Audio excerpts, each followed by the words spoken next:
Brought to you by DK Audio. Love Letters at the Borrow-A-Bookshop by Kylie Dunbar.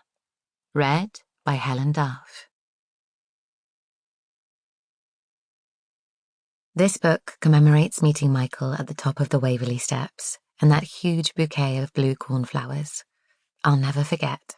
Kiss. Advertisement. A novel holiday idea. Borrow-A-Bookshop invites you to live out your dreams of running your very own bookshop in a historic Devonshire harbour village for a fortnight. Spend your days talking about books with customers in your own charming bookshop and serving up delicious food in your cosy cafe nook. Get to know our wonderful volunteers, all locals, always ready to offer a helping hand. After shutting up shop, climb the spiral staircase to your bedroom with picture window seat and settle down to admire the Atlantic views. When your holiday's over, simply hand the keys to the next holidaymaker bookseller. Request your booking early. Currently, there is a 32-month waiting list.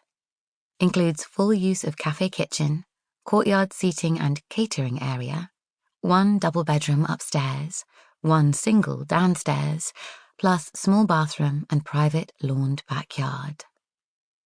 All bookshop and cafe takings retained by the Borrow-A-Bookshop Community Charity. Treasurer, Ms. Jude Crawley, M.A. Apply by email. £400 charge per let for 14 days. Chapter 1. Saturday the 13th of July. The Borrow-A-Bookshop stands. Actually, it sort of slumps in its relaxed 400-year-old seaside cottage kind of way, in a quiet cobbled square just off Clove Law's main thoroughfare, an alarmingly steep slope that the locals call down along when approaching the village from above, and up along when standing on the harbour side and contemplating the long, sweaty trudge all the way up to the visitor centre.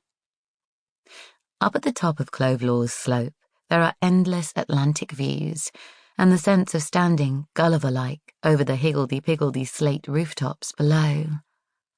Less picturesque, but unavoidable in a 3-times winner of the Most Instagrammable Village in Devon award, you'll also find extortionate fudge concessions, a massive car park, and no end of coach drivers lined up on the promontory's benches, drinking from thermoses and waiting for their holiday parties to return from paddling and pint-sipping down along.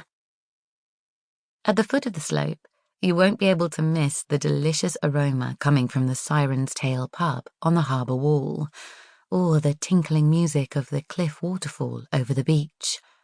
Its waters plunge down onto green boulders before vanishing inside narrow caverns and crevices, carried out of sight nobody knows how far under the sand. At high tide, your eyes will be delighted by the few colourful little boats bumping together on their ropes below the ancient stone harbour cob. When the waters retreat, the seabirds drop in, picking through the rock pools. On July afternoons like this one, the crests of gentle waves glint with stars, like someone's scattered sequins in the Atlantic.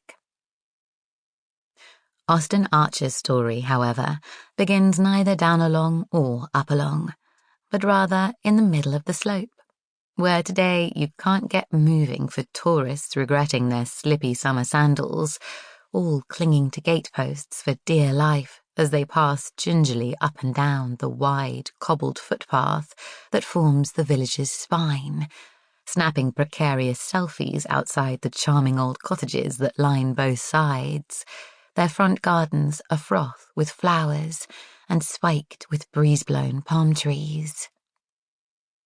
Here in the middle is where the hardy ones cling, a few tenacious locals refusing to give up their homes to the holiday rental market, as tough as the opportunistic buddleia bushes that have taken root in Clove Law's gutters and gullies. Midway is where visitors stop, glad of the rest. Sample complete.